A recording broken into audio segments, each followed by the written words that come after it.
Hello दोस्तों, स्वागत है आपका हमारे चैनल लेटेस्ट लर्न फार्मेसी में। आज हम यहाँ पे डिस्कस करेंगे फार्मास्यूटिकल क्वालिटी एश्योरेंस का जो प्रीवियस ईयर का क्वेश्चन पेपर था, complete question paper in one video. जितने भी आपके क्वेश्चन पूछे जा रहे हैं इस बार के प्रीवियस ईयर क्वेश्चन पेपर से आपको मैक्सिमम टू मैक्सिमम 60 से 70 नंबर के करीब में मिल जा रहे हैं प्रीवियस ईयर क्वेश्चन पेपर से। तो आप वीडियो को पूरा देखिएगा। अगर वीडियो देखने में आपको बोरियत महसूस होती है तो उसको आप मैसेज कर सकते हैं या हमारा केवल आप PDF वेबसाइट से डाउनलोड करके www.latestlearnpharmacy.com से PDF डाउनलोड करके आप उसको पढ़ भी सकते हैं। लेकिन अगर आप वीडियो देखेंगे तो आपको और अच्छे से समझ में आ जाएगा, आपके दिमाग में एक न एक चीज जरूर बैठेगी। तो सबसे पहले बात करते हैं, जो पहला क्वेश्चन आया था वो क्या था, discuss the important principle of the total quality management. देखिए ये क्वेश्चन जो है वो आपसे 10 नंबर में पूछ सकता है और 7 नंबर में भी पूछा जाएगा। ठीक है ना, दोनों में से एक में जरूर ये आएगा। तो इसको एकदम ध्यान लगा के सुनिएगा ताकि ये आपको मतलब 7 नंबर या 10 नंबर देकर जाए। तो सबसे पहले आपको इसकी डेफिनेशन लिखनी है। तो पहले आपको टोटल अलग, क्वालिटी अलग, मैनेजमेंट अलग लिखना है। टोटल का मतलब क्या होता है, कंप्लीट। क्वालिटी का मतलब होता है डिग्री ऑफ एक्सीलेंस। जैसे आप बोलते हैं कि बैड क्वालिटी, गुड क्वालिटी, तो वही उसकी एक्सीलेंसी आप बताते हैं कि वो कितना अच्छा है, आपके हिसाब से कितना सेटिस्फाई कर पाए आपको नहीं, तो ये बताता है degree of the excellence. And अगर मैनेजमेंट के बारे में बात करें तो ये क्या होता है, एक आर्ट ऑफ द हैंडलिंग होता है, कंट्रोलिंग होता है, डिजाइनिंग होता है एंड डायरेक्टिंग होता है। फॉर एग्जाम्पल के तौर पर अगर आप मैनेजमेंट कोटा से अपने बी फार्मेसी में एडमिशन लिया होगा तो आपने देखा कि जो मैनेजमेंट होता है वो क्या करता है, सिंपल सा पूरे कॉलेज को हैंडल करता है। मतलब आपसे फीस वगैरह लेता है, फाइन वगैरह लेता है, ब्रेकेज चार्ज वगैरह लेता होगा, ठीक है ना। उसके बाद वो कंट्रोल भी करता है कि अगर आपके ऊपर कोई दिक्कत आती है तो उसको कंट्रोल भी कर लेता है। कोई यूनिवर्सिटी से जैसे आपने एग्जामिनेशन फॉर्म लेट कर दिया तो फाइन भले लगती है लेकिन तो खुलवाते यही लोग हैं, ठीक है ना। एंड डिजाइन करता है, कॉलेज की एक प्रॉपर डिजाइनिंग करता है और डायरेक्टिंग भी वही करता है in absence of the director भी आपका एक मैनेजमेंट का हिस्सा होता है, ठीक है ना। उसके बाद अब आपको इसकी डेफिनेशन अच्छी तरीके से लिखनी है। तो सबसे पहले क्या करना है, total quality management is a management, मतलब कहने का कि जो TQM है एक प्रकार का मैनेजमेंट है या प्रबंधन है। अप्रोचेस फॉर एन ऑर्गेनाइजेशन, मतलब एक ऑर्गेनाइजेशन, जैसे आपका मान लीजिए कॉलेज हो गया, फार्मेसी कॉलेज हो गया, वो आपका मान लीजिए एक ऑर्गेनाइजेशन हो गया, ठीक है ना। उनके लिए एक अप्रोच है सेंटर्ड ऑन द क्वालिटी, मतलब जिनका मेन एम क्या होता है, क्वालिटी के ऊपर मतलब अपना काम करना होना। Based on the participation of all its member, मतलब कहने का कि ये जो TQM होता है वो किसके ऊपर बेस होता है, जो उसके अंदर मेंबर काम करते हैं। फॉर एग्जांपल के तौर पे जैसे आपके फार्मेसी कॉलेज में टीचर स्टाफ है तो फार्मेसी कॉलेज किसके हिसाब से, मतलब किसके ऊपर चला, जो टीचर पढ़ाते हैं उनके हिसाब, मतलब उन्हीं पर तो चला। अभी टीचर पढ़ाना छोड़ दे, डायरेक्टर मैनेजमेंट क्या करेगा, कुछ नहीं करेगा। इसलिए ये किस पे बेस्ड होता है, based on the participation of all the members and aiming at the long term success through the customer certification. मतलब कस्टमर सर्टिफिकेशन के लिए आप अपने आप को खुद रख लीजिए। मतलब टीचर आपको ऐसा पढ़ाए कि आप सेटिस्फाई हो जाए तो आप दूसरे बच्चों से भी कहेंगे कि यहाँ पे बहुत अच्छी पढ़ाई होती है। तो ये क्या हो जाएगा, आपका एक सर्टिफिकेशन हो जाएगा। तो ये लॉन्ग टर्म सर्टिफिकेशन हो जाएगा ना, मतलब लॉन्ग टर्म सक्सेसफुल हो जाएगी उसकी, तो वहाँ पे बच्चे ज़्यादा आने लगेंगे। तो and benefit to all member of the organization and the society, मतलब कहने का क्या है कि जितने भी आपको टीचर वगैरह पढ़ा रहे हैं या कंपनी में जितने भी लोग काम कर रहे हैं वो उनके लिए एक मतलब अच्छी तरीके से बेनिफिट हो। बेनिफिट का मतलब देखा जैसे उनका नाम हो, उनके पास पैसा हो, उनके पास काम हो, अच्छी तरीके से उनकी सैलरी वगैरह हो और उनको सोसाइटी में एक इज्जत मिले, ठीक है ना। तो ये क्या होता है, टोटल क्वालिटी मैनेजमेंट होता है। अब हम इसको इन सिंपल टर्म बोल सकते हैं, a system of management based on the principle that every member of staff must be committed. मतलब कहने का क्या है कि जो मैनेजमेंट सिस्टम होता है वो किस प्रिंसिपल पर आधार होता है कि जितने भी आपके मेंबर्स हैं वो एक कमिटमेंट करें। कमिटमेंट करने का मतलब क्या है कि एक समझ लीजिए कि शपथ ले ले, ठीक है ना। Maintaining high standard of the work, मतलब कहने का क्या है कि वो अपना जो वर्क है उसको हाई स्टैंडर्ड में करे at every aspect of the company operation. मतलब कहने का क्या है कि जो भी कंपनी के ऑपरेशन होते हैं, जो भी इंडस्ट्रियल कंपनी के ऑपरेशन होते हैं उनमें अपना हायर स्टैंडर्ड का वर्क वहाँ पे दिखाएं, ठीक है ना। तो एक बार फिर से बात समझिए, TQM क्या होता है। TQM का सिंपल सा मतलब होता है कि जितने भी वहाँ पे स्टाफ मेंबर होंगे, ठीक है ना, वो एक कमिटमेंट करें कि उसका जो वर्क होता है वो अपने हाई स्टैंडर्ड वर्क को मतलब फॉलो अप करेंगे। दैट्स कॉल्ड TQM, ठीक। सिंपल सा मतलब आप समझिए किसके इंपॉर्टेंस क्यों है, क्योंकि जो आपकी कंपनी है उसको सक्सेसफुल मिल जाए, इन एवरी टर्म और लॉन्ग टर्म के लिए मिल जाए, ठीक है ना, कस्टमर सेटिस्फाई हो जाए। अब इसके प्रिंसिपल, इसने पूछा प्रिंसिपल क्या होता है, तो इसके बेसिकली कई सारे प्रिंसिपल हैं लेकिन मैंने आपको यहाँ पे बेसिकली प्रिंसिपल बताया। अगर आप 10-12 भी याद कर लेते हो, आप 5-6 आराम से लिख जाएंगे तो आपका ये क्वेश्चन अच्छे तरीके से हो जाएगा। तो इसका बेसिकली जो प्रिंसिपल होता है कहाँ कहाँ पर आधारित है, पहला लीडरशिप हो गया। मतलब कहने का क्या है कि जो लीडरशिप करेंगे, लीडरशिप का मतलब मान लीजिए कि आपके मैनेजमेंट का जिसका कॉलेज है वो हो गया, मान लीजिए लीडरशिप हो गया। क्वालिटी प्लानिंग हो गया, मतलब जो क्वालिटी होगी उसकी किस तरीके से प्लानिंग की जाए। कमिटमेंट ऑफ द मैनेजमेंट, मतलब जो मैनेजमेंट की कमिटमेंट है। फॉर एग्जाम्पल के तौर पर हम आपको इतना अच्छा प्रोडक्ट देंगे, ऐसा करेंगे, जैसे आपको लेटेस्ट फार्मेसी आपका एग्जाम चल रहा है तो आपको क्या दे रहा है, एक मतलब मटेरियल दे रहा है, पढ़ने के लिए दे रहा है, आपको वहाँ पर एक्सप्लेन करने की कोशिश कर रहा है, ठीक है। तो इसका फायदा क्या हो रहा है आपको, अगर आप अच्छे तरीके से सुन रहे हैं तो आप एग्जामिनेशन में अच्छी तरीके से लिख पा रहे हैं। उसी प्रकार से मैनेजमेंट जब कमिटमेंट देगा कि हम ऐसा करेंगे, हम वैसा करेंगे, अगर उसको फॉलो अप करेगा तो जो आपकी कंपनी हो जाएगी वो काफ़ी ज़्यादा हाइटफुल हो जाएगी। हाइटफुल का मतलब समझ रहे ना कि बहुत ज़्यादा आगे बढ़ जाएगी। एंड प्रोवाइडिंग ट्रेनिंग मतलब कहने कि जितने भी नए लोग हैं या कोई भी नया काम आता है तो उसके प्रति ट्रेनिंग दी जाए। क्वालिटी कंट्रोल मतलब कहने के क्वालिटी जो आप प्रोडक्ट दे रहे हैं उनमें उसकी जो क्वालिटी वो बहुत अच्छी होनी चाहिए। टीम वर्क मतलब कहने का क्या है कि ऐसा नहीं है कि एक लोग मतलब 5 लोग हैं, 5 लोग एक लोग कहें कि हम भाई ज़्यादा कर लेते हैं, दूसरा कहें हम ज़्यादा कर लेते हैं, ऐसा नहीं।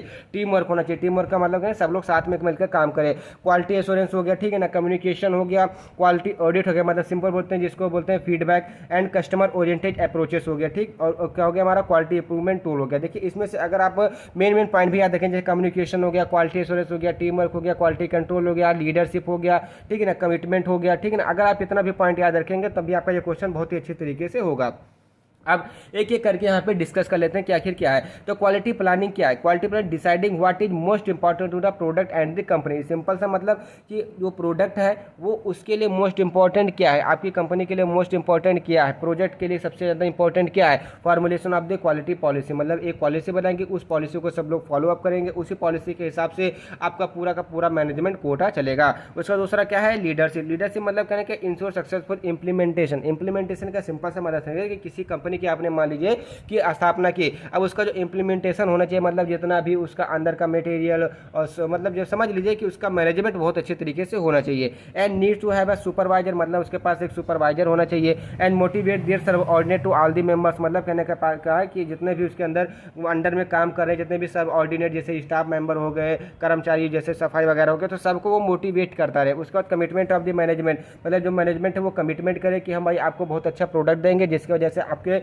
जो कस्टमर होंगे वो आपके प्रोडक्ट के ऊपर आए। एंड प्रोवाइड ट्रेनिंग, मतलब कहना कि जो भी नई एम्प्लॉय आए उनको ट्रेंड करें, ठीक है ना। Deciding the making problem solving, मतलब कोई भी प्रॉब्लम आती है तो उसको सॉल्व आउट करें, बिजनेस इकोनॉमी में अपनी हेल्प करें। And regular training and quality improvement, मतलब कहने का कि अगर आप रेगुलर ट्रेनिंग का प्रोग्राम चलाते हैं तो उतनी ही ज़्यादा आपकी क्वालिटी में इंप्रूवमेंट आएगी। एंड टीम वर्क का मतलब कहता है providing better solution to the problem. अगर आपको मैं बोलूँ कि आपके ऊपर एक वर्क है, मतलब एक वर्क लोड है, ठीक है ना, और उसका करने के लिए आपके पास 5 लोग हैं, तो 5 लोग उतने आसानी से सॉल्व आउट कर सकते हैं। लेकिन अभी मैं आपको बोलूं कि आपके पास 5 वर्कलोड है लेकिन आपको काम के मतलब आदमी एक ही है, तो क्या उतनी आसानी से हो पाएगा, नहीं हो पाएगा। जब टीम वर्क का साथ में काम करें तो जो काम होता है वो आसानी से हो जाता है, ठीक है ना।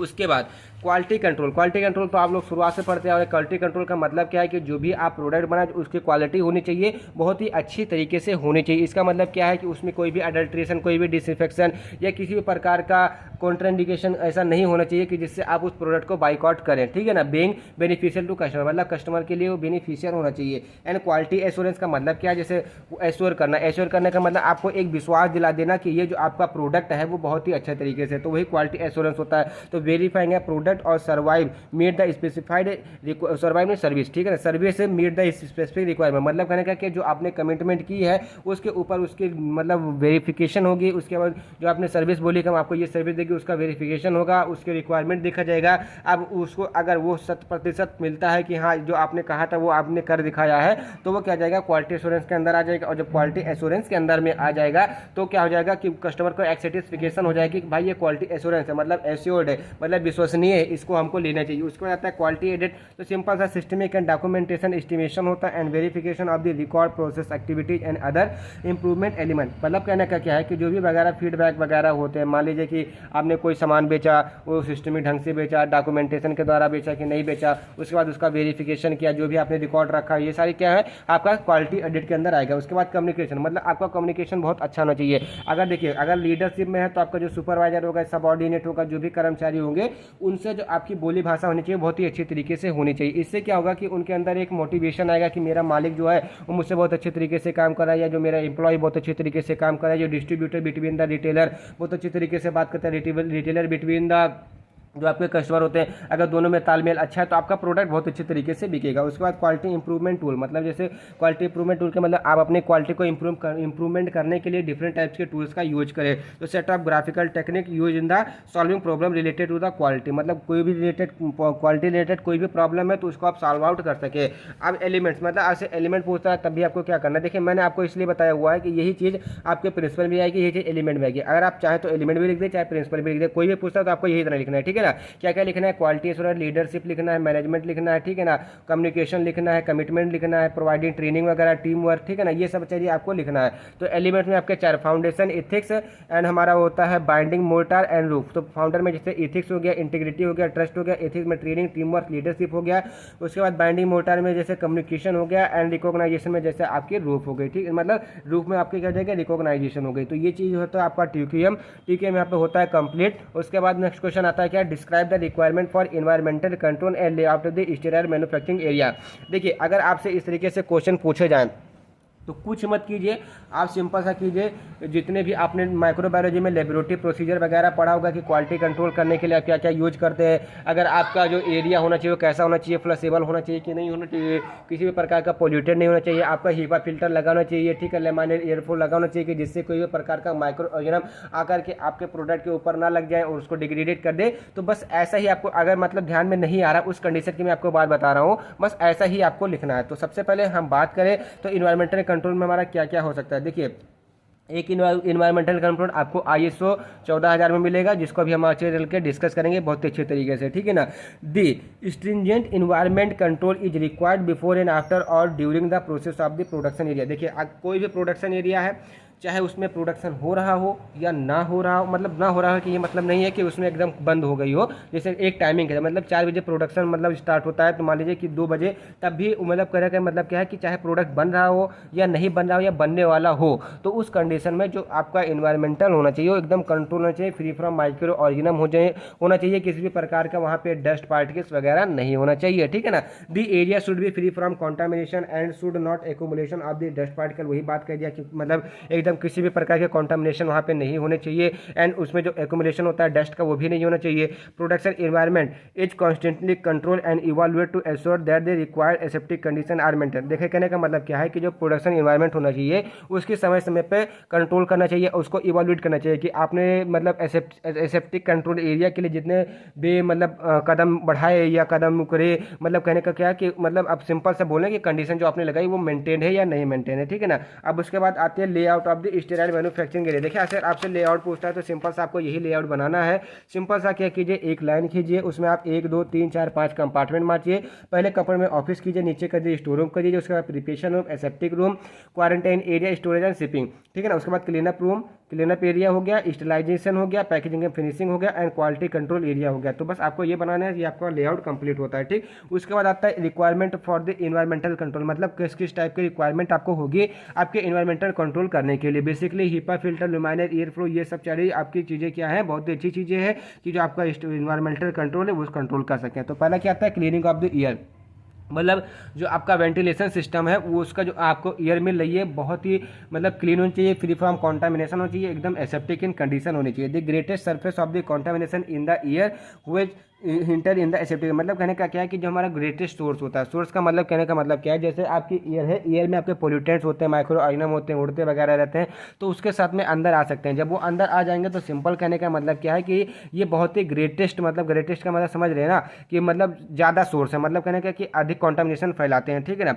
Because it contain most form of the micro, क्योंकि ये बहुत मतलब कंटेंट के ये होते हैं most of the micro organism को। अब उसके बाद instrument should install for the aseptic area, मतलब ऐसे कौन कौन से इंस्ट्रूमेंट है जो कि एसेप्टिक एरिया में इंस्टॉल होने चाहिए। तो पहला लेमाइनर एयर फ्लो आ गया, तो the air is passing through the HEPA filter, मतलब कहने का क्या, एक आपको हीपा फिल्टर लगा होना चाहिए जिससे कि जो एयर है वो पास हो सके, एंड क्लीन द एरिया, मतलब जिससे कि आपका जो एयर है वो क्लीन हो, उसके बाद आपका जो एरिया हो वो भी क्लियर इन रहे। ये आपके दो टाइप का होता है, एक वर्टिकल फ्लो सिस्टम होता है, एक हॉरिजॉन्टल फ्लो सिस्टम होता है, जो कि आपने ऑलरेडी पढ़ा होगा लेकिन हम बात करेंगे उसका भी यहाँ पे। तो पहला आता है लेमाइनर एयर फ्लो, तो most commonly used laminar air flow, जिससे आता है unidirectional horizontal laminar flow air cabinet, ठीक है, प्रोवाइड क्या करता है, grade A environment, grade A, grade B, grade C, आप जानते होंगे ग्रेड ए जैसे मतलब मान लीजिए कि जैसे IAS PCS, ठीक है ना, ये सारे होते हैं, पुलिस कांस्टेबल, ये सारे होते हैं, तो वो सब ग्रेड के अंदर में आते हैं। तो उसी प्रकार से ग्रेड जो आपका होता है, ग्रेड ए में बहुत ही अच्छी टाइप मतलब बहुत ही अच्छी क्वालिटी की एयर आपको देखने को मिलेगी, ठीक है ना। आप सिंपल के वर्टिकल फ्लो लगाइए, हॉरिजॉन्टल एयर फ्लो बनाइए और सिंपल सा उसका मतलब हीपा फिल्टर वहाँ पे दिखा दीजिए, तो आपका क्या जाएगा, ये मतलब cleaning of the air complete हो जाएगा। उसके बाद दूसरा कंडीशन क्या, आपका जो रूम होना चाहिए वो एकदम क्लीन होना चाहिए। तो parental product to meet extremely high standard of the cleanness and the purity. देखिए कहने का मतलब क्या है कि जो भी आपके पेरेंटल प्रोडक्ट होते हैं वो बहुत ही ज़्यादा मतलब हाई स्टैंडर्ड की क्लीननेस चाहिए होगी। वहाँ पे किसी प्रकार का डस्ट, किसी प्रकार का माइक्रो ऑर्गेनिज्म नहीं, मतलब जैसे अगर आप ओरल प्रिपरेशन वाला टैबलेट वगैरह बना रहे हैं तो उसमें थोड़ा बहुत कॉन्टामिनेशन के जो चांसेस होते हैं वो मतलब वेरिएबल होते हैं। लेकिन अगर आप पेरेंटल बना रहे हैं तो वहाँ पर जो आपका क्लीन होना चाहिए, प्योरिटी होनी चाहिए, बहुत ही ज़्यादा होनी चाहिए। कहने का मतलब क्या है कि जो भी आपका सरफेस होना चाहिए, जो भी आप इंस्ट्रूमेंट यूज करें, एकदम वेल क्लीन होना चाहिए। European countries assign grade A, B, C and D for different areas rather than class 100 and 1000 ETC। मतलब कहने का क्या, जो यूरोपियन कंट्री होती है वो ग्रेड के हिसाब से अपने कंपार्टमेंट को बांटती है। And they use particle and microbial limit पर क्यूबिक मीटर। मतलब कहना क्या है कि ये एक लिमिट बांध देते हैं कि कितने अमाउंट में माइक्रोबियल लिमिट होनी चाहिए या नहीं होनी चाहिए, ठीक है ना। उसके बाद आता है ट्रैफिक कंट्रोल। ट्रैफिक कंट्रोल का सिंपल सा मतलब धक्का मुक्की ना हो। धक्का मुक्की का मतलब क्या है कि जैसे इतना सफिशिएंट एरिया वहाँ पे होनी चाहिए कि अगर आप एक साथ में 100 एम्प्लॉय जा रहे हैं तो कोई आपस में धक्का मुक्की ना करें। अगर कोई मटेरियल लेकर आ रहे हैं तो ऐसा नहीं है कि वो भी मटेरियल लेकर आ रहे हैं, ये भी मटेरियल लेकर आ रहे हैं तो पहले आप निकल जाइए उसके बाद हम निकलेंगे, ऐसा नहीं होना चाहिए। वहाँ पर इतना एरिया होना चाहिए कि वो मतलब जो कंपार्टमेंट ए में जा रहा है वो भी चला जाए, कंपार्टमेंट बी में जा रहा है वो भी चला जाए, और हमारा मतलब जो भी कंपार्टमेंट मतलब जितने भी स्टाफ मेंबर है वो आसानी से वहाँ पर आ जा सकें, ठीक है ना, in the production area of the septic room. उसके बाद ए प्रिस्क्राइब प्रोसीजर होना चाहिए। मतलब कहना क्या क्या कि आपको कैसे क्या फॉलो करना है। जैसे आपने केमिकल सिंथेसिस करते हैं या आप कोई भी टैबलेट वगैरह बनाते हैं तो आप पर एक आपको स्टैंडर्ड प्रोसीजर, जैसे जो मोनोग्राफ होता है, मोनोग्राफ को जो आपको फार्माकोपिया में मिलता है उसके हिसाब से आप बनाते हैं, ठीक है ना।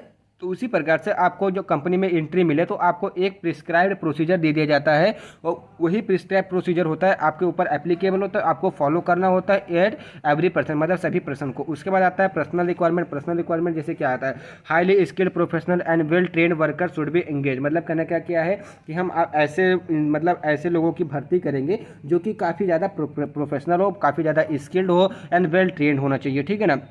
In manufacturing of the style preparation, मतलब जो आपका स्टाइल प्रिपरेशन कर रहे हैं उसमें आपको बहुत ही अच्छे तरीके के वर्कर की जरूरत होगी, स्किल्ड होने चाहिए। ऐसा नहीं है कि मतलब उनके पास एक्सपीरियंस ना हो, आप उनको डायरेक्टली पेरेंटल एरिया में भेजें। इसलिए जब आप मतलब इंडस्ट्रियल एरिया में जाते हैं तो तुरंत आपको पेरेंटल मतलब शेड्यूल सी के प्रिपरेशन में नहीं भेजा जाता है। क्यों नहीं भेजा जाता है? इसी वजह से कि आप पहले टैबलेट में जाएंगे, उसके बाद फिर ओरल में जाएंगे, ओरल में मतलब ओरल सस्पेंशन वगैरह में जाएंगे, उसके बाद फिर आप कैप्सूल वगैरह में जाएंगे, कैप्सूल वगैरह के बाद में फिर आपको दिया जाता है शेड्यूल सी में, जहाँ पर आपके ये जो आपके पेरेंटल प्रोडक्ट है ये सारे बनते हैं, ठीक है ना।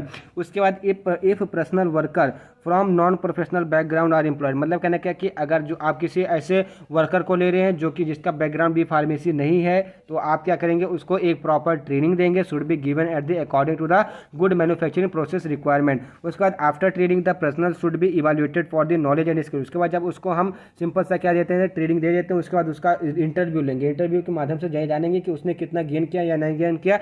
अगर आप उस इंटरव्यू में पास होता है तो सिंपली उसको हम क्या कर देंगे, काम के लिए लगा देंगे। फेल होता है तो फिर से उसको एक बार ट्रेनिंग देने की कोशिश करेंगे, ठीक है ना। आपका ये हो गया, ठीक। उसके बाद नेक्स्ट क्वेश्चन क्या आता है, explain the objective and scope of the GLP. मतलब ये जो आपका गुड लेबोरेटरी प्रैक्टिसेस है, ठीक है ना, ये आपका चाहे 7 नंबर में चाहे 10 नंबर में कंफर्म समझिए कि ये आ सकता है। और मैं आपको इसमें इस टाइप से बताऊंगा कि आप बस छोटा सा समझ जाएंगे ना, उसके बाद आप आराम से लिख ले जाएंगे। तो सबसे पहले आपको डेफिनेशन लिखने की, गुड लेबोरेटरी प्रैक्टिसेस होता है जीएलपी का मतलब। अब ये होता है क्या, GLP is a set of principle intend to assure the quality and integrity of non clinical laboratory study. Non clinical laboratory study मतलब आप समझ रहे हैं ना कि जिसमें मान लीजिए कि थेरापेटिक जो हमारे क्या ड्रग वगैरह आते हैं इसमें नहीं आते हैं, ठीक है ना। तो सिंपल जो नॉन क्लिनिकल लेबोरेटरी स्टडीज होती है वो कैरी आउट होता है अंडर द जीएलपी। अब एक बार आप फिर से समझ लीजिए कि जितने भी आपके नॉन क्लिनिकल लेबोरेटरी स्टडीज हो जाती है वो चाहे आइडेंटिफिकेशन के लिए हो या क्वालिटिफिकेशन के लिए हो या इंटीग्रेशन के लिए हो, वो सारी की सारी कहाँ पे परफॉर्म होती है, आपका गुड लेबोरेटरी प्रैक्टिसेस में होता है। That are intended to support research and marketing permit for the product regulated by the government agency, ठीक ना। आप जीएलपी रिफर्ड है मतलब कि सिंपल बोले तो principle of the good laboratory, मतलब कहना क्या क्या है कि जो आपकी लेबोरेटरी है या जो आपकी गुड लेबोरेटरी है उसके प्रिंसिपल कौन निर्धारित करता है, आपका जीएलपी निर्धारित करता है। अब इसमें हमारी कहते हैं जीएलपी के सपोर्ट, देखिए अगर आपसे जीएलपी के बारे में सपोर्ट पूछे, ऑब्जेक्टिव पूछे या define in brief about the GLP पूछे तो बस आपको यही लिखना है। अगर आपसे ऑब्जेक्टिव पूछा तो सब पार्ट की जगह आप ऑब्जेक्टिव भी यहाँ पे सिंपल है जी, ऑब्जेक्टिव ऑफ द जीएलपी। अब आप आगे चलिए, देखिए पहला क्या, अगर आपको सब पार्ट नहीं डालना है तो सिंपल जनरल प्रोविजन लिखिए। मतलब आप सिंपल ऑब्जेक्टिव लिख रहे हैं तो पहले लिखिए जनरल प्रोविजन। अब इसमें आपको स्कोप मतलब जीएलपी का क्या स्कोप है ये देखने को मिलेगा, उसकी डेफिनेशन क्या है, एप्लीकेबिलिटी ऑफ द स्टूडेंट मतलब कहना क्या कि आपने स्टूडेंट के आधार पर उसको एप्लीकेबल किया या नहीं किया, and performed under the grant constant and inspection of the testing facilities, ये हो गया। उसके बाद सब पार्ट भी आता है इसमें, आपके ऑर्गेनाइजेशन और पर्सनल आते हैं। अब ऑर्गेनाइजेशन और पर्सनल में कौन कौन होंगे, जैसे एक ऑर्गेनाइजेशन होगा, ठीक है ना, उसके बाद पर्सनल होगा, पर्सनल के साथ टेस्टिंग फैसिलिटी मैनेजमेंट होगा, क्वालिटी कंट्रोल यूनिट होगी, क्वालिटी एश्योरेंस यूनिट होगी एंड स्टूडियो डायरेक्टर होगा। तो सब पार्ट बी में आपका क्या होता है, क्वालिटी एंड पर्सनल होता है। देखिए अगर आपको यहाँ पे ये चीज़ नहीं जाना तो आप 3 चीज़ लिखिए, सिंपल सा, head of quality control, head of production and authorise person, ये 3 भी आप यहाँ पे लिख सकते हैं, ठीक है ना। तो यहाँ पर सिंपल सा ऑर्गेनाइजेशन हो गया, पर्सनल हो गया, टेस्टिंग फैसिलिटी मैनेजमेंट हो गया, स्टूडियो डायरेक्टर हो गया एंड क्वालिटी एश्योरेंस यूनिट हो गया, ठीक है ना। उसके बाद सब पार्ट सी में आपका आता है फैसिलिटीज, मतलब आपका जो मतलब लेबोरेटरी है उसमें क्या क्या फैसिलिटीज होनी चाहिए। तो design and construction of the features, मतलब जो फीचर्स है उसके डिजाइन और कंस्ट्रक्शन किस टाइप से होने चाहिए। एनिमल केयर फैसिलिटी, मतलब जो एनिमल आप वहाँ पे यूज करेंगे नॉन क्लिनिकल स्टडी में, क्योंकि नॉन क्लिनिकल स्टडी में आप क्या करते हैं, एनिमल का तो यूज करते हैं जिसको आप प्री क्लिनिकल भी बोलते हैं, ठीक है ना।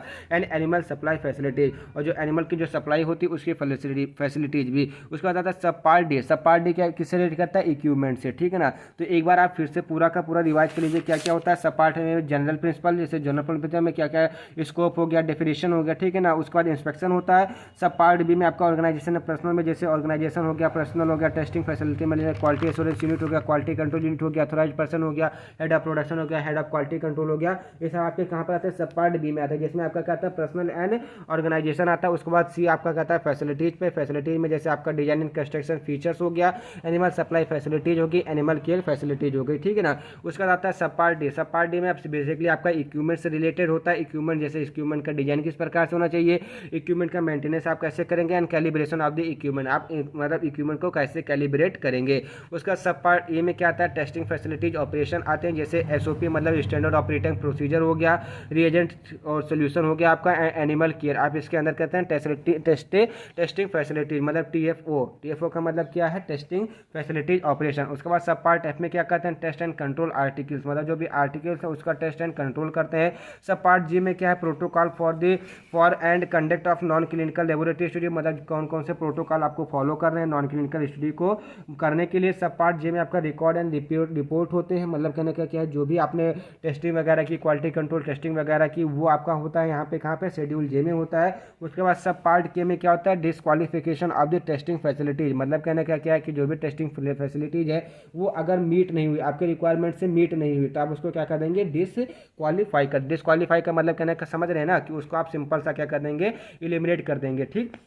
उसके बाद इसका ऑब्जेक्टिव क्या क्या होगा, तो non clinical laboratory study should be conducted for the product like cosmetic हो गया, एनिमल फूड प्रिजर्वेटिव हो गया, ह्यूमन एंड एनिमल ड्रग हो गया, इंडस्ट्रियल केमिकल हो गया, पेस्टिसाइड्स हो गया, फूड एंड कंट्रोल एडिटिव हो गया, बायोलॉजिकल एंड मेडिकल डिवाइस हो गया, and for the human use, मतलब ह्यूमन यूज में जो भी हम यूज करते हैं, चाहे वो आपका कॉस्मेटिक हो या एनिमल फूड प्रिजर्वेटिव हो या ह्यूमन एनिमल ड्रग हो गया, कुछ भी मतलब पेस्टिसाइड इंडस्ट्रियल केमिकल हो, ठीक है ना, उसको जिसको आप दैनिक चर्या में यूज कर रहे हैं या यूज करने वाले होते हैं, जो कि आपके लिए जीएलपी के लिए एसेंशियल है, उसका आप नॉन क्लिनिकल लेबोरेटरी स्टडीज करेंगे, जिसके वजह से उसके पास पास आउट करेंगे। उसके बाद कहता है adopt good and safe operating procedure, मतलब कहने का क्या कि आपको मतलब आपको एक प्रोसीजर मिलेगा जो कि आपके लिए बहुत ही लाभकारी होगा। लाभकारी का मतलब क्या है कि आपको वहाँ पे मतलब कहने का क्या है, गुड एंड सेफ का मतलब जिससे कि आप सुरक्षित रहेंगे। ऐसा नहीं कि अगर आप कोई कॉस्मेटिक बना रहे हैं तो वहाँ पर उसका पीएच आपने मेंटेन नहीं किया, आपने अपनी स्किन पर रब कर लिया, रब करने के बाद देखा भाई कि वहाँ पे आपकी स्किन एकदम इरिटेट होने लगी, तो ऐसा नहीं है। बस आपको एक ऑपरेटिंग प्रोसीजर देगा जिसकी वजह से आपको आप सेफ रहेंगे, ठीक है ना। प्रिवेंट ह्यूमन एरर इन परफ्यूमेंस, मतलब परफॉर्मेंस, मतलब कहने का क्या है कि ह्यूमन एरर ना हो पाए। ह्यूमन एरर का मतलब जैसे किसी की जान ना जाए तो ठीक है वो परफॉर्म कराती है। प्रिवेंट इक्विपमेंट एरर, इक्विपमेंट में जो भी एरर होगी वो आप इसमें प्रिवेंट कराएंगे। And promote the international acceptance of the test, मतलब कहने का कि जो जीएलपी के अंदर टेस्ट आते हैं वो इंटरनेशनल लेवल के होते हैं। And GLP make sure that data is traceable, मतलब जो जीएलपी होना चाहिए वो मेक श्योर होना चाहिए कि जो डाटा है वो ट्रेसेबल, मतलब कहने का क्या है कि आपने परफॉर्म किया तो उसको आप ट्रेस कर सकते हैं या नहीं ट्रेस कर सकते, ठीक है। तो आपका यहाँ पर 3 क्वेश्चन था, 3 क्वेश्चन में से आपका 2 क्वेश्चन तो आसानी से फंसेगा ही फंसेगा, एकदम मैं आपको गारंटेड के हिसाब से दे रहा हूँ, ठीक है ना। उसके बाद हम आते हैं अपने उसके बाद हम अपने 2 नंबर वाले क्वेश्चन देखेंगे। तो इसमें जो सबसे पहला क्वेश्चन आया वो क्या था, डिफाइन TQM, मतलब उससे पूछेगा। इसकी जगह पर आपको क्वालिटी एश्योरेंस भी पूछ सकता है, क्वालिटी कंट्रोल भी पूछ सकता है, TQM भी, NABL एक्रीडेशन वगैरह भी पूछा जा सकता है। तो इसके लिए आप जो हमारी 2 नंबर की वीडियो आएगी वहाँ पर आपको सारा देखने को मिलेगा। हम यहाँ पे क्वेश्चन पेपर सॉल्व कर रहे हैं, तो इसलिए हम बात करेंगे TQM की। TQM क्या है, तो TQM मतलब टोटल क्वालिटी मैनेजमेंट होता है। टोटल का मतलब कंप्लीट होता है, क्वालिटी का मतलब डिग्री ऑफ एक्सीलेंस होता है, और मैनेजमेंट का मतलब क्या होता है, art of handling, controlling, designing and directing. ठीक, अभी हमारा इसकी डेफिनेशन क्या है, ये सिस्टम ऑफ मैनेजमेंट मतलब एक मैनेजमेंट का सिस्टम है based on the principle that every member of the staff must be committed maintaining the high standard of the work every aspect of the company operation. देखिए ये सारी चीजें मैं आपको शुरुआत में समझा चुका हूं, तो फिर से समझाने का कोई मतलब यहाँ पे नहीं है। तो सिंपल आप समझिए कि जो भी मैनेजमेंट हो या जो भी स्टाफ हो अपना हाई स्टैंडर्ड का वर्क दें, जिससे कि आपकी जो कंपनी है वो लॉन्ग टर्म के लिए ग्रो करे। तो ये क्या हो जाएगा, आपका TQM के अंदर में आएगा। ठीक, what are the material use in the secondary packaging, मतलब सेकेंडरी पैकेजिंग में किस प्रकार के मटेरियल यूज किए जाते हैं। तो सबसे पहले आपको सेकेंडरी मतलब पैकेजिंग बताना है। देखिए एक चीज़ और, सेकेंडरी पैकेजिंग का आपको क्वालिटी कंट्रोल टेस्ट बहुत अच्छी तरीके से तैयार कर लेना है। फिलहाल मैंने इसमें दिया हुआ है, तो आपको टेंशन लेने की जरूरत नहीं है, बस उसी को अच्छे तरीके से तैयार करना है। ठीक है ना। These additional packaging material that improve the appearance of the product and do not direct contact with the product. देखिए कहने का मतलब क्या, आप सिरप लेते हैं तो सिरप के ऊपर जो लेबलिंग पैकेजिंग मतलब लेबलिंग जो होती है वो किससे होती है, कागज की होती है। लेकिन इन एक्चुअल में उसकी जरूरत क्या है, मतलब इन एक्चुअल में समझिए, अगर हमको दवाई का फॉर्मुलेशन या उसके डोसेज या उसमें कौन कौन से इंग्रेडिएंट है ये नहीं जानना है, तो क्या उसकी जरूरत है, बिल्कुल नहीं है। बस क्या हमको, जैसे आप मान लीजिए कि होम्योपैथी की जो डिब्बी आती है उसमें भी लिखा रहता है, लेकिन आपको जो प्लेन शीशी दी जाती है, बस आपको मतलब कि जैसे मतलब समझ रहे हैं ना कि मतलब आपको उस दवा के बारे में जानकारी ना मिले, बस इतना ही आपको रोका जाता है। ठीक, उसी प्रकार से सेकेंडरी मतलब पैकेजिंग मटेरियल क्या होते हैं कि जो हमारे प्रोडक्ट से डायरेक्ट कॉन्टामिनेट नहीं मतलब कॉन्टेक्ट नहीं करते हैं, लेकिन एसेंशियल होते हैं। उस पर हमारे जैसे एग्जांपल के तौर पे क्या क्या लिखे होते हैं, जैसे बैच मैन्युफैक्चरिंग एरिया हो गया, ठीक है ना, वो बैच नंबर हो गया, डेट ऑफ एक्सपायरी हो गया, इंग्रेडिएंट हो गया, नेम हो गया, प्रोडक्ट नेम हो गया, कंपनी नेम हो गया, सब लिखा होता है। तो वो हमारे किस पे लिखा होता है, सेकेंडरी पैकेजिंग मटेरियल पे होता है। अब इसमें कौन कौन, जैसे रैपर आ गए, लेबल्स आ गए, ट्रे आ गया, शिपिंग कंट्रोल आ गया, श्रिंक रैप आ गया, पेपर बोर्ड, ये सब क्या है आपके सेकेंडरी पैकेजिंग मटेरियल है। उसका नेक्स्ट क्वेश्चन कहता है डिफरेंशिएट कैलिब्रेशन एंड क्वालिफिकेशन। देखिए कैलिब्रेशन क्या है, आपने शुरू से एनालिसिस में कैलिब्रेशन पढ़ा होगा। कैलिब्रेशन क्या होता है कि एक प्रोसेस है जिसमें क्या कहते हैं, checking the accuracy of measuring instrument, मतलब कहने क्या कि जो अभी आपके मेजरिंग इंस्ट्रूमेंट है, मान लीजिए कि एग्जांपल के तौर पे पोटेंशियोमेट्री ही मान लीजिए, अब उसका क्या करेंगे, कैलिब्रेशन करेंगे। कैलिब्रेशन कहाँ पर करते हैं, आप सिंपल जीरो पर ला करके करते हैं। तो process of checking the accuracy of the measuring instrument by comparing it's activity with standard equipment, मतलब क्या करेंगे, आपके पास 2 इक्विपमेंट होगा, एक होगा कौन सा, एक ब्लैंक मतलब सिंपल सा जो आपका टेस्ट होगा, एक स्टैंडर्ड होगा। आप टेस्ट को परफॉर्म करेंगे, स्टैंडर्ड से क्या करेंगे, कंपेयर करेंगे। ये आपका क्या होता है, कैलिब्रेशन होता है, मतलब एक्यूरेसी को चेक करना ही कैलिब्रेशन कहलाता है। उसका बाद क्वालिफिकेशन। क्वालिफिकेशन क्या होता है कि मतलब आपने उसको चेक किया, उसकी एक्यूरेसी को चेक किया, और चेक करने के बाद अगर उसको मीट मिल गया, मतलब मीट करने का मतलब क्या है कि उसको डिजाइन मिल गया कि हाँ इतना ही था, इतना ही होना चाहिए था, स्टैंडर्ड उसको मतलब रीडिंग मिल गई, तो सिंपल आप उसको क्या करेंगे, क्वालिफाइड कर देंगे। तो क्वालिफिकेशन इज एन एक्ट और process to assure something complies with same condition, standard और स्पेसिफिक रिक्वायरमेंट। ठीक है ना, वही बात हो गई कि उसको आप क्वालिफाई कर देंगे। उसका आता है डिफाइन MFR। देखिए ऐसे सारे क्वेश्चन आपसे पूछे जा सकते हैं, इसलिए एक बार आप जितना भी MFR है, BFR है वगैरह, BMR वगैरह है, वो सारी के सारे चीज पढ़ लीजिएगा, उसका फुल फॉर्म समझ लीजिएगा। देखिए MFR का मतलब क्या था, मास्टर फार्मूला रिकॉर्ड। देखिए अगर आपसे डायरेक्ट पूछा जाता है MFR, तो आप 2 मिनट के लिए सोच रहे थे कि MFR है क्या, लेकिन आपसे पूछा जाता है मास्टर फार्मूला रिकॉर्ड, तो आप आसानी से लिख ले जाते हैं। तो यहाँ पे पूछा गया क्या, MFR का फुल फॉर्म क्या होता है, मास्टर फार्मूला रिकॉर्ड। वो क्या होता है, the master document of any pharmaceutical product. जैसे आपका फार्माकोपिया हो जाएगा, ठीक है ना, तो क्या ये एक मास्टर डॉक्यूमेंट होता है किसके लिए, एनी फार्मास्यूटिकल प्रोडक्ट के लिए। It contain all the information about the manufacturing process, मतलब इसके अंदर क्या होता है, जितने भी मैन्युफैक्चरिंग प्रोसेस होते हैं उसके प्रति सारे के सारे इन्फॉर्मेशन होते हैं। And MFR represented by researchers and development team of the company, मतलब कहने के कि जो आपके मास्टर फार्मूला रिकॉर्ड होते हैं वो रिसर्चर्स के द्वारा एंड जो आपकी कंपनी होती है और डेवलपमेंट जो टीम होती है उसके द्वारा दिया जाता है। And they give order to BMR and BPR। ठीक है ना, मतलब कहने का क्या है कि ये BMR मतलब जो बैच मैन्युफैक्चरिंग होते हैं मतलब रिकॉर्ड होते हैं, और BPR का मतलब कहता है बैच प्रोसेसिंग रिकॉर्ड, या मतलब जो रिकॉर्ड होते हैं उनको क्या करते हैं, ये ऑर्डर देते हैं। ठीक है ना, उसके बाद आपका जिसमें नेक्स्ट क्वेश्चन आता है ऑब्जेक्टिव ऑफ द वैलिडेशन। तो वैलिडेशन क्या होता है, वैलिडेशन देखिए आपने वैलिडिटी देखी होगी, रिचार्ज करवाते हैं 28 दिन की वैलिडिटी मिलती है, तो क्या आपका लिए जो भी रिचार्ज 299 199 जो भी करवाते हैं तो उसको कितने वैलिडिटी मिली आपको 199 की, वही क्या कहलाता है आपका वैलिडेशन। तो वैलिडेशन का मतलब क्या है कि वो इस समय अप्रूव्ड है या नहीं है, कामगार है कि नहीं है। तो validation is an integral part of the quality assurance, मतलब कहने का क्या जो वैलिडेशन होता है वो इंटीग्रल पार्ट होता है क्वालिटी एश्योरेंस का।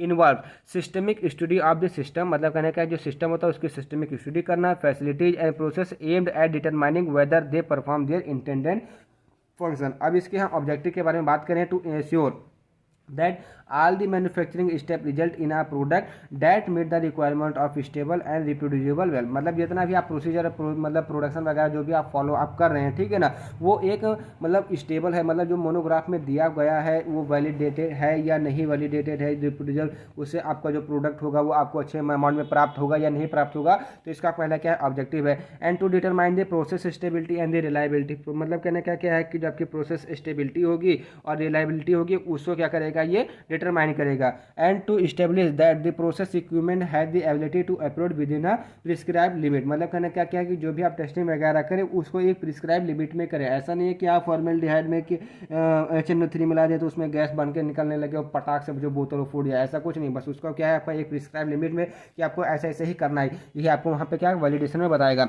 राइट अबाउट क्वालिटी डॉक्यूमेंट, मतलब आपको क्वालिटी डॉक्यूमेंट क्या बताना है, ठीक है ना। तो quality document is the information created received and maintain the evidence by an organization, मतलब क्वालिटी डॉक्यूमेंट क्या होता है, एक इन्फॉर्मेशन होती है जिसको क्रिएट किया जाता है, रिसीव किया जाता है, मेंटेन किया जाता है, किसके द्वारा, ऑर्गेनाइजेशन के द्वारा। अब क्वालिटी डॉक्यूमेंटेशन इंक्लूड क्या क्या होता है, जैसे डेट ऑफ द टेस्ट, मतलब आपने किस डेट में, जैसे डॉक्यूमेंट क्या बताता है कि date of manufacturing, date of the test, मतलब date of the packaging, date of the expiry, ये सभी तो बताता है, ठीक है ना। तो identification of material and date and the receipt, मतलब कहने का कि आपने उसमें कौन कौन से मटेरियल यूज किए और कब कब यूज किए, ये क्या बताता है आपका डॉक्यूमेंटेशन ही बताता है। नेम ऑफ द सप्लायर, मतलब आपका जो सप्लायर आपने किसको बेचा, name, batch number, statement of the test result, analytical report and certificate validation record, ये सब किसके अंतर्गत में आते हैं, क्वालिटी डॉक्यूमेंट या डॉक्यूमेंटेशन के अंदर हमें आते हैं। उसका नेक्स्ट क्वेश्चन क्या आता है, what are the personnel responsibility in plant layout, मतलब कहना क्या कि जो आप पर्सनल्स होते हैं उनकी क्या रिस्पॉन्सिबिलिटी होती है प्लांट लेआउट में। तो मैन्युफैक्चरिंग और quality control operation should be carried out under the guidance of the technical staff, मतलब जिन्हें कहने का मतलब क्या है कि किसी भी प्रोडक्ट को आप मैन्युफैक्चर कर रहे हैं तो उसके जो मैन्युफैक्चरिंग में जो उसमें क्वालिटी कंट्रोल ऑपरेशन होना चाहिए वो एक टेक्निकल स्टाफ के प्रेजेंस में ही होना चाहिए, ठीक है ना। और personal responsible for this operation should be suitably qualified होने चाहिए, एक्सपीरियंस होने चाहिए एंड ट्रेन होना चाहिए, मतलब ऐसे लोग, मतलब ऐसे पर्सन जो हमारे ऐसे स्टाफ जो कि टेक्निकल हैं जिनके अंदर में आप manufacturing quality control operation carried out कर रहे हैं, वो ऐसा नहीं हो कि मतलब न्यूली होना चाहिए, उनके पास एक क्वालिफिकेशन होना चाहिए, एक्सपीरियंस होना चाहिए एंड वो ट्रेंड होने चाहिए। अब इसमें क्रिप जैसे हेड ऑफ प्रोडक्शन आ गया, हेड ऑफ क्वालिटी कंट्रोल आ गया एंड अथोराइज पर्सन हो गया। उसके बाद आता है enlist of QCs of the ICH guideline. देखिए ये जो क्वेश्चन है आपसे पूछा जाएगा 10 नंबर में, 7 नंबर या 2 नंबर में तो मुश्किल है पूछा जाना, लेकिन 7 नंबर में पूछा जाएगा, इसलिए ये जो क्वेश्चन मैं आपको 7 नंबर के तरीके से सॉल्व कराऊंगा। तो सबसे पहले ये क्या होता है, international conference on harmonisation for registration of the pharmaceutical for human uses, मतलब कहने का क्या है कि कोई भी ड्रग आप डिजाइन करते हैं तो अगर आप उसको फार्मास्यूटिकल यूजेस, मतलब कहने के ह्यूमन बॉडी के ऊपर अगर आप उसको यूज करना चाहते हैं तो आपको आईसीएच का सर्टिफिकेट चाहिए, ठीक। तो सिंपल क्या है, इंटरनेशनल कॉन्फ्रेंस ऑन हार्मोनाइजेशन क्या है, for the registration of the pharmaceutical for the human use. अब इसमें जो सीरीज आती है क्यू सीरीज आती है, क्यू सीरीज किससे रिलेट करते हैं, related to chemical and quality assurance, मतलब कहना क्या है जो क्यू सीरीज होती है वो आपकी मतलब केमिकल और क्वालिटी से रिलेट करती है, ठीक है ना, क्वालिटी एश्योरेंस से। अब इसमें हम सिंपल सा देख लेते हैं कौन कौन से होते हैं, बस इसी के आधार पर आपका 10 नंबर में पूछा तब भी लिख ले जाएंगे, अगर आपका 5 नंबर 7 नंबर में पूछा तब भी लिख ले लेंगे। तो क्वालिटी मतलब Q1A से लेकर के Q1F तक क्या होता है, स्टेबिलिटी टेस्टिंग करते हैं। कौन कौन से, जैसे QA में क्या करते हैं आप, stability testing of the new drug product और सब्सटेंस एंड प्रोवाइड प्रोडक्ट, मतलब कहने का क्या है कि Q1A में आप जो गाइडलाइंस होगी Q1A की उसमें आप क्या करेंगे, स्टेबिलिटी टेस्टिंग करेंगे, किसकी किसकी टेस्टिंग करेंगे, न्यू ड्रग की and substance and the product की, मतलब जो आप न्यू ड्रग होगा, जो न्यू ड्रग सब्सटेंस होगा या प्रोडक्ट होगा उसकी स्टेबिलिटी टेस्टिंग करेंगे।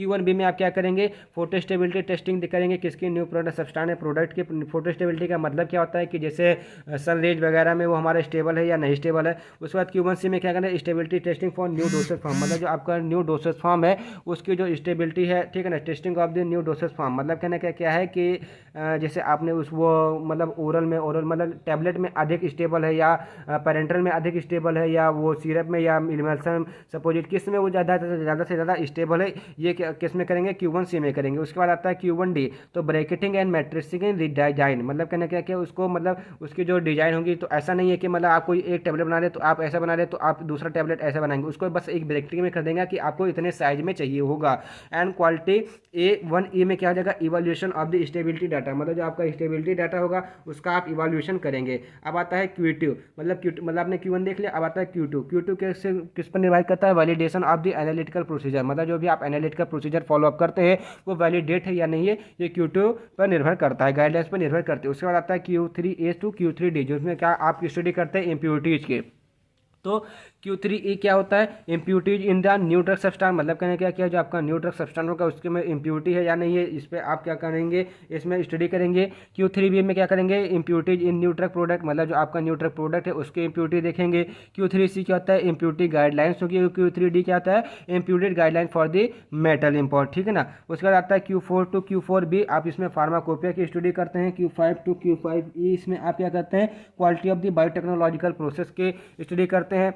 Q6 to Q6B में स्पेसिफिकेशन होता है, Q7 में GMP होता है और Q9 में आपका क्वालिटी रिस्क मैनेजमेंट होता है, Q10 में आपका फार्मास्यूटिकल क्वालिटी सिस्टम होता है और Q11 में आपका development manufacturing of the drug substance की स्टडी आप सिंपल सा यहाँ पे करते हैं। उसके बाद नेक्स्ट क्वेश्चन कहता है डिफाइन NABL एक्रीडेशन, मतलब NABL एक्रीडेशन क्या है, तो national accreditation board for the testing and calibration laboratories, इसका फुल फॉर्म है, फिर से आप समझ लीजिए कि national accreditation board for testing and calibration laboratories. NABL is autonomous body under the aegis of Department of the Science and Technology, Government of the India, मतलब कहना क्या कि ये एक ऑटोनोमस बॉडी है किसके अंदर, department of the science and technology government India, that carry out the test and the calibration, जो क्या करते हैं टेस्ट एंड कैलिब्रेशन को कैरी आउट करती है। उसके बाद next question different type of the calibration, जैसे मैकेनिकल कैलिब्रेशन हो गया, thermal calibration, electrochemical, optical, fluid flow calibration and radiological calibration, इसके क्या है डिफरेंट टाइप्स हैं किससे, कैलिब्रेशन के, ठीक। उसके बाद आपके 5 नंबर और 7 नंबर के क्वेश्चन आते हैं। देखिए साहब बहुत ज़्यादा गर्मी हो रही है, ठीक।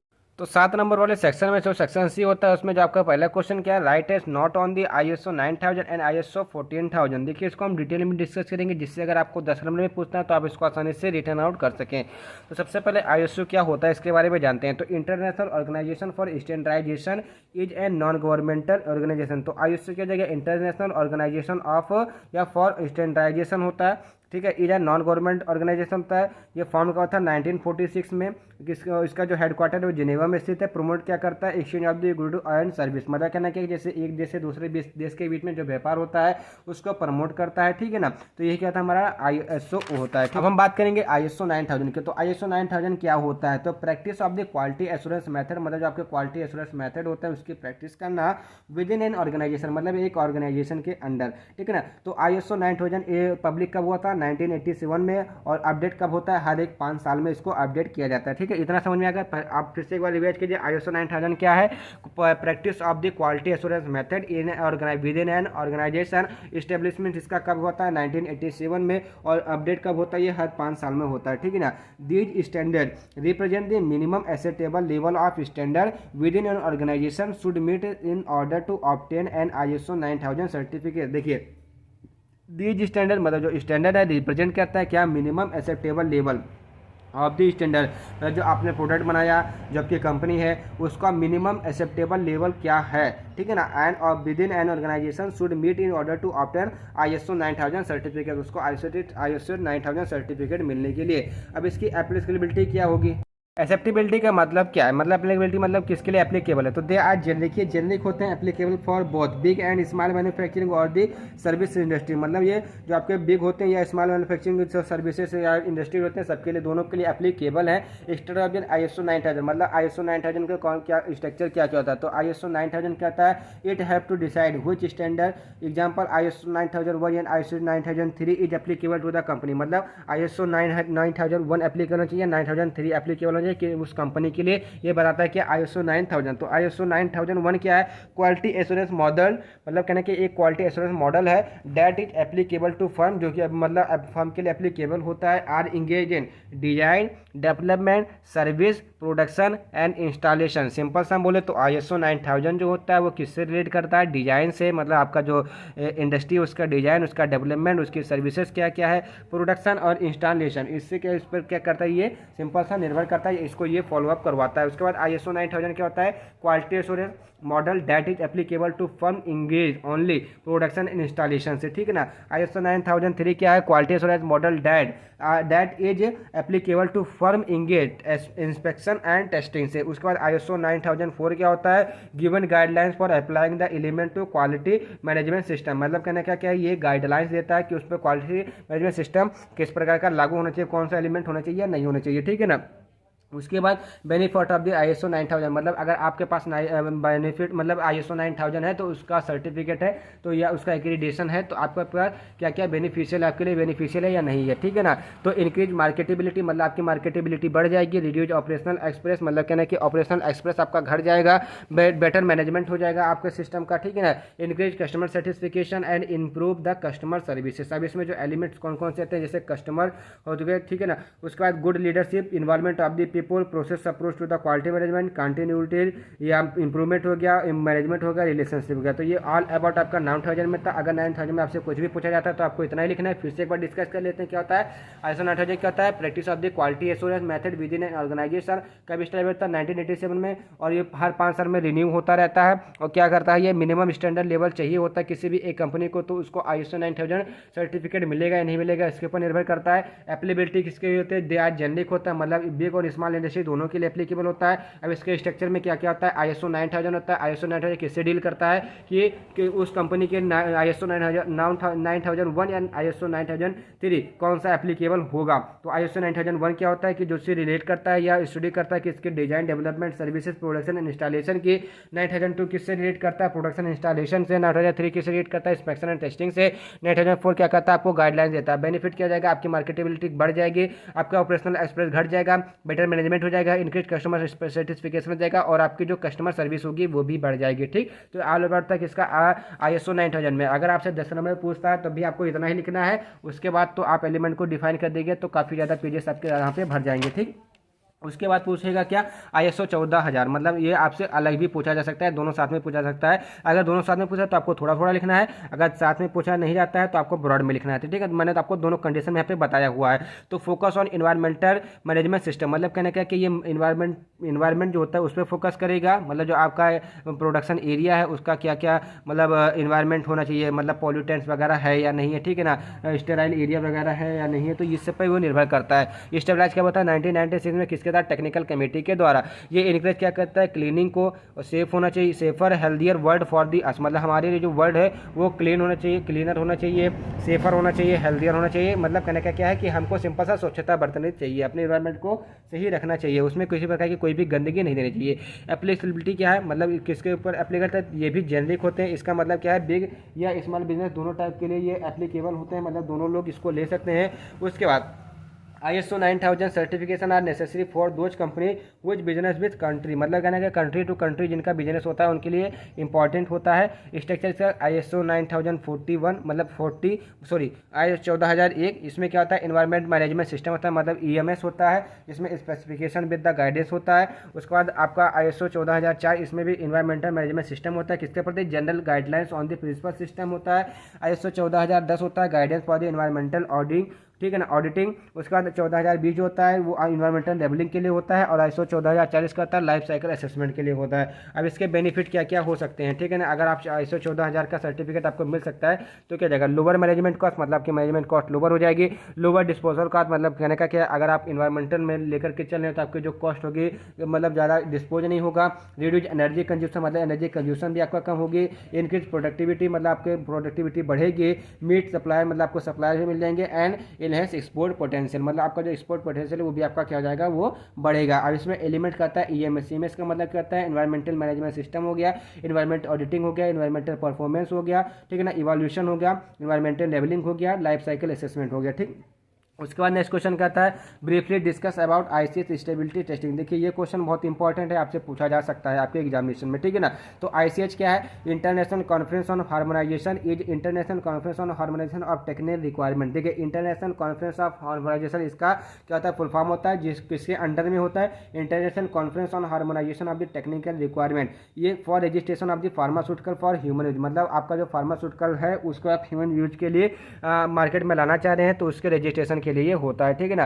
For registration of the pharmaceutical for human use. अब आईएसएच स्टेबिलिटी टेस्ट आपसे पूछ रहा है, आईएसएच स्टेबिलिटी टेस्ट के बारे में पूछ रहा है। तो बेसिकली इसमें क्या होता है? स्ट्रेस टेस्टिंग होती है, accelerated and long term stability testing होती है, ऑनगोइंग टेस्टिंग होती है, ठीक है ना। अब हम बात करते हैं इसकी गाइडेंस की, मतलब आईसीएच स्टेबिलिटी टेस्टिंग के लिए कौन कौन से गाइडेंस होते हैं, यही बेसिकली इसमें आपको बताना भी है, ठीक है ना। तो यहाँ पर मैं आपको इस तरीके से बताऊंगा कि आप आसानी से, अगर 10 में पूछना है तभी आप लिख ले जाएंगे, ठीक है ना। तो आईएसएच गाइडलाइंस Q1A इसमें क्या करता है? स्टेबिलिटी टेस्टिंग करते हैं न्यू ड्रग प्रोडक्ट की या न्यू ड्रग सब्सटेंस की, जिसमें हम क्या देखते हैं? लाइट ह्यूमिडिटी टेम्परेचर की टेस्टिंग करते हैं। मतलब कहने का क्या है कि जो आपका प्रोडक्ट है वो सिंपल सा उसका जो पीएच है, लाइट है, ह्यूमिडिटी टेम्परेचर स्टेबल है या नहीं है, उस ह्यूमिडिटी पे उस स्टेबल है, अगर लाइट पे एक्सपोज करते हैं तो क्या इफेक्ट पड़ेगा, ये सब आपका कहाँ पर होता है? आईसीएच गाइडलाइंस Q1 में आता है, ठीक है ना। Stability testing during the pre formulation phase essential to identify the degradation product and also select the best formulation. कहने का मतलब क्या है? जब स्टेबिलिटी टेस्टिंग हम करेंगे, ठीक है ना, तो वहाँ पर प्री फार्मुलेशन फेज में ही तो हम वहाँ पर इसको देखने को मिलेगा कि हम किस प्रकार का डोसेज फॉर्म उसको दे दें, ठीक है ना। इन्फॉर्मेशन एग्जाम्पल के तौर पर इन्फॉर्मेशन है पेटेंटिंग द साइज हो गया, नंबर एंड टाइप हो गया, कंटेनर एंड क्लाउजर हो गया, ये सब इंपॉर्टेंट होते हैं कि इसमें आपके आईसीएच गाइडलाइंस ए में, जिसमें आप स्टेबिलिटी टेस्टिंग करते हैं किसकी? न्यू ड्रग सब्सटेंस के प्रोडक्ट की, ठीक। उसके बाद आ गया आईसीएच गाइडलाइन Q1B, ठीक है ना। अब Q1A में भी आपके कई सारे होते हैं, Q1A Q1B, ठीक है ना, Q1C, उसके बाद QB भी होता है, QC भी होता है, QD भी, QE, ठीक है ना, 1 करके 2 करके ऐसे होता है, मैंने आपको ऑलरेडी बताया हुआ, ठीक है ना। तो जो Q1B होगा वो किससे रिलेट करेगा? फोटो स्टेबिलिटी टेस्टिंग से रिलेट करेगा, ठीक है ना। तो photo stability testing of the new drug substance and product, new substance and product should be evaluated to demonstrate the light exposure does not result in stable change. मतलब कहने का simple मतलब कहने का क्या है कि आपने देखा, आप ऐसा करते हैं ना कि packed in amber colour bottle, तो किसके आधार पर? इसी के आधार पर करते हैं कि वो उसका अगर लाइट उसके ऊपर पड़ेगी तो उसके ऊपर क्या इफेक्ट करेगा। आप लाइट का सोर्स क्या क्या आपका यूवी हो सकता है, जीनॉन हो सकता है, D5 D1565, ये सब हमारे इमिशन हो सकते हैं, जिसकी वजह से हम क्या करते हैं? उसकी photo stability testing carried out कर सकते हैं। और इसमें आता है Q1C गाइडलाइंस आता है, ठीक है ना। Q1C गाइडलाइंस में तीसरा क्या है? Stability testing of the new dosage form हो गया, जैसे tablet, capsule, emulsion, suppository, parental. अब इसका आपको क्या करना है? सिंपल सा टेस्टिंग लिखनी है, जैसे dissolution, disintegration, colour order test, ये सब टैबलेट के हो गया। कैप्सूल के लिए appearance, colour, pH, leakage test हो गया। इमल्सन के लिए विस्कोसिटी, प्रिजर्वेटिव कंटेंट हो गया। सपोजिटरीज के लिए आपके particle size and softness testing हो गया। पेरेंटल के लिए पायरोजेनिक स्टेबिलिटी, ये सारी टेस्टिंग आपकी किसके लिए हो जाएगी? पेरेंटल पे हो जाएगी। उसके बाद आता है Q1D गाइडलाइंस। तो Q1D गाइडलाइंस क्या है? Bracketing and matrixing design for stability testing, ठीक है ना। उसके बाद ब्रैकेटिंग क्या है? Stability of the intermediate level represent stability extreme. उसके बाद study of the design factor. Matrixing क्या है? Statistical design of the stability schedule, ठीक है ना। Q1E क्या है आपका?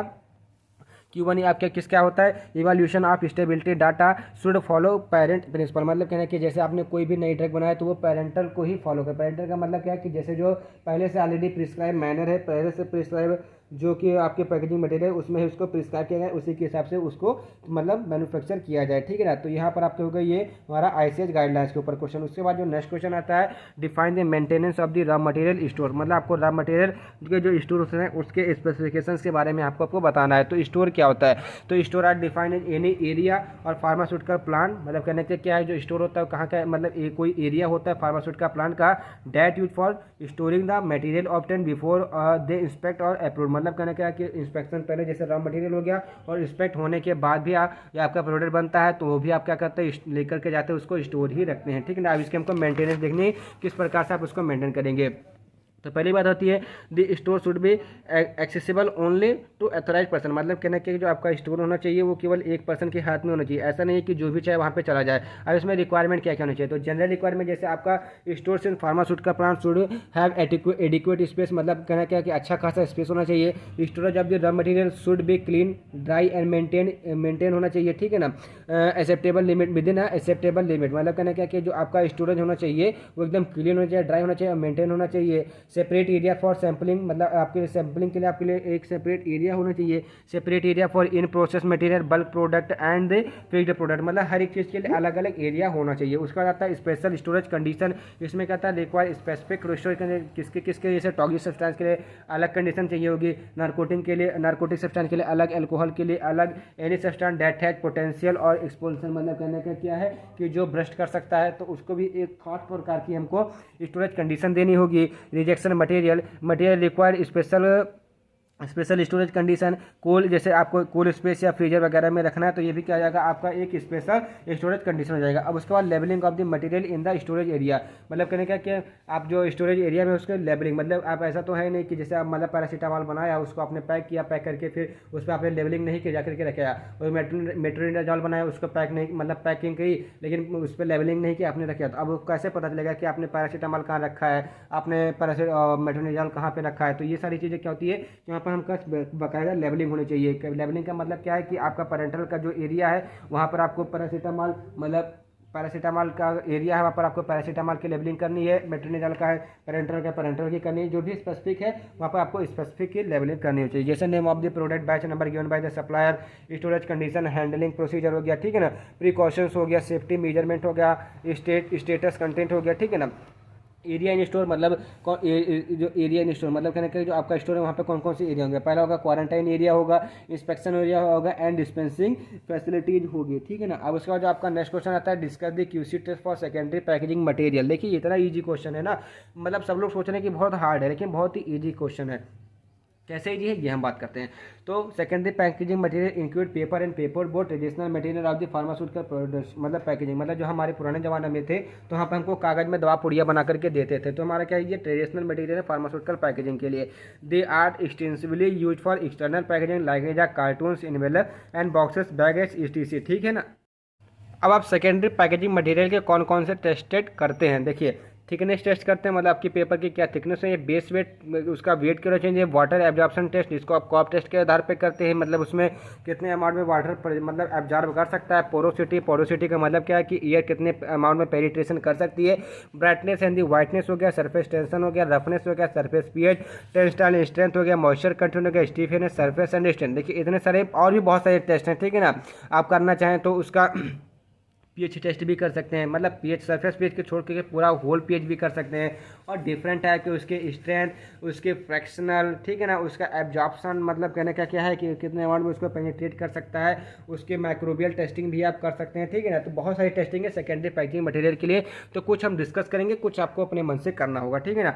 थिकनेस क्या होता है, मेजर्ड विथ माइक्रोमीटर, मतलब माइक्रोमीटर से इसके मेजरमेंट करते हैं। It directly influence the physical property, जैसे डेंसिटी हो गया, स्टिफनेस हो गया, वैनिसिंग हो गया, कटिंग एंड पेरेटिंग, ये सब क्या करते हैं इसके थिकनेस के आधार पे ही होते हैं, ठीक है ना। बेस वेट क्या होता है, a piece of the suitable paper, मतलब जो आपका एक पेपर होगा, सुटेबल पेपर होगा, जो उसका साइज होगा 10 × 10 सेंटीमीटर में होगा, उसको कट करेंगे एंड वेट करेंगे, ठीक है ना। Absorption of the water, the rate of absorption at the given temperature at A time 19 to 60 to 90 minute. कहने का मतलब क्या है कि उसमें कितने अमाउंट में वाटर जो है वो एब्जॉर्ब हो रहा है या नहीं हो रहा है, इसका आप एस्टिमेशन करेंगे। मॉइस्चर कंटेंट, मतलब उसमें कितने अमाउंट में मॉइस्चर कंटेंट जो आपका पेपर बोर्ड है। उसके बाद स्टिफनेस, मतलब उसका कड़कपन देखेंगे, to know the ability to maintain the shape और फाइनल पैकेजिंग। सरफेस पीएच, मतलब आप सिंपल सा उसके सरफेस का पीएच देखेंगे। आप अदर शुड आल्सो रिटर्न, मतलब आपको और सारे टेस्ट भी देखने हैं, जैसे ग्लास हो गया, ठीक है ना। ग्लास मतलब रिफ्लेक्शन का मेजरमेंट करेंगे, पोरोसिटी मतलब air can penetrate to reach substrate, surface tension का करेंगे, ठीक है ना। Should be not be adhesive nature, मतलब एडहेसिव नेचर नहीं होना चाहिए। And coefficient of the friction, मतलब कहना क्या किया जो उसमें मतलब कोएफिशिएंट ऑफ द फ्रिक्शन का मतलब क्या है कि resistance of the slip to the paper, मतलब जैसे स्लिप वगैरह हो जाता है तो उसमें कितना रेजिस्टेंस है या नहीं है, फ्रिक्शन है या नहीं है, घर्षण है या नहीं, जिसकी वजह से वो पेपर रुक रहा है या नहीं रुक रहा है, इसके बारे में हम क्या पे स्टडी करते हैं, टेस्टिंग करते हैं कोएफिशिएंट ऑफ द फ्रिक्शन में, ठीक है ना। तो यहाँ पर ये भी क्वेश्चन आपका कंप्लीट होता है। उसका नेक्स्ट क्वेश्चन क्या आता है, explain the procedure for qualification for UV visual spectrophotometer, मतलब जो आपका यूवी विजुअल स्पेक्ट्रोफोटोमीटर होता है तो उसकी क्या क्या क्वालिफिकेशन होनी चाहिए, कौन कौन से टेस्ट होने चाहिए, कौन कौन से प्रोसीजर हैं, जिसके आधार पर हम बता सकते हैं कि जो आपका यूवी विजुअल स्पेक्ट्रोफोटोमीटर है वो आपका मतलब कहने का कि क्वालिफाई है या नहीं है, वैलिडेट है या नहीं है, ठीक है ना। मतलब आपने कोई नया बनाया तो उसको आप स्टैंडर्ड के आधार पे देखेंगे, उसके आधार पे कहेंगे। तो UV equipment qualification is perform at the various stages of the equipment purchase and use. जैसे कौन कौन से टेस्ट करेंगे, वेवलेंथ एक्यूरेसी देखेंगे, नॉइज देखेंगे, स्टेबिलिटी देखेंगे, एब्जॉर्बेंस एक्यूरेसी देखेंगे, रिजोल्यूशन देखेंगे एंड स्टेलाइट। इसमें आपको तीन मेन देखना है, वेवलेंथ एक्यूरेसी देखना है, ठीक है ना। उसके बाद एब्जॉर्प्शन मतलब क्या करना है, एब्जॉर्बेंस एक्यूरेसी देखना है, और आपको और रिजोल्यूशन स्टेलाइट भी आपको लिखना है, ठीक है ना। तो इसमें जो पहला आता है वेवलेंथ एक्यूरेसी, तो इसमें क्या करेंगे प्रोसीजर, देखिए ये अगर आप प्रोसीजर आप लिख देते हो तो पूरे के पूरे लिए हो जाएंगे। तो सबसे पहले आप 1 ग्राम होलियम ऑक्साइड लेंगे, उसको 1.4 मोलर परक्लोरिक एसिड में डिजॉल्व कर लेंगे और वॉल्यूम कितने मेकअप कर लेंगे, फिर 25 ml तक। उसके बाद एक मेथड आप क्या करेंगे, उसको सेलेक्ट करेंगे जिसका कैलिब्रेट किया जाएगा। After selecting the file press resistance button, मतलब क्या करेंगे आप रेजिस्टेंस बटन, मतलब जो रेफरेंस बटन होगी उसको आप प्रेस कर देंगे, जिसकी वजह से आपको उसका वो मिल जाएगा रेफरेंस नंबरिंग या रेफरेंस, सिंपल सा बोलें कि आपको एनालिटिकल मॉलिक्यूल मिल जाएगा, रीडिंग मिल जाएगी। Fill the cuvette with 1.4 m perchloric acid. उसके बाद आप क्यूबेट को 1.4 परक्लोरिक एसिड के साथ में फिल कर देंगे। Put the sample crucible, then press, मतलब फिर क्या करेंगे आप क्रूसिबल में सैंपल को पुट कर देंगे और देन प्रेस करेंगे। आफ्टर ऑटो जीरो, मतलब खुद जीरो हो जाएगा। पुट होलियम परक्लोरेट सोल्यूशन, मतलब उसमें होलियम परक्लोरेट सोल्यूशन डालेंगे। सो मतलब can it and verify the wavelength. उसके बाद सेकंड टेस्टिंग कहता है कंट्रोल ऑफ दी एब्जॉर्बेंस, ठीक है ना। तो इसमें क्या कर देंगे, dry quantity of the potassium dichromate लेंगे, मतलब क्या करेंगे पोटेशियम डाइक्रोमेट को लेंगे, उसको ड्राई कर लेंगे। उसके बाद उसको हम 60 mg वेट करेंगे। उसके बाद पोटेशियम डाइक्रोमेट को और डिजॉल्व कर देंगे किसमें, 0.005 मोलर सल्फ्यूरिक एसिड में, और वॉल्यूम में कम कर लेंगे 1000 तक। ये आपका सोल्यूशन ए बन जाएगा। उसके बाद आप सोल्यूशन बी बनाएंगे, ठीक है ना। दोनों मतलब 2 सोल्यूशन बनाएंगे, एक ब्लैंक होगा, उसके बाद एक आपका टेस्ट होगा, ठीक है ना। तो आप वेट कर लेंगे accurate about 60 mg of the potassium dichromate, 0.055 मोल का H2SO4 in 1000 ml of the solvent. Select the method of absorb. अब एब्जॉर्प्शन चेक करने का आप मेथड को सिंपल सा अप्लाई करेंगे, मेजर करेंगे, ब्लैंक एंड रेफरेंस दोनों निकालेंगे, उसको आफ्टर जीरो कर देंगे, तो कंपेयर विद द टेबल। उसके बाद टेबल के माध्यम से आप कंपेयर करेंगे। तो ये था आज का आपका सोल्यूशन। देखिए गर्मी इतना ज़्यादा हो रही है और समय हमारे पास है नहीं, ठीक है ना, इसलिए मैंने आपको इसको शॉर्ट में बताने की कोशिश की है। फिर भी मैंने आपको जितना हो सकता था उतना बताने की कोशिश की है। Thank you for watching the video from the latest pharmacy. आपको PDF जल्दी से जल्दी प्रोवाइड करवा दिया जाएगा।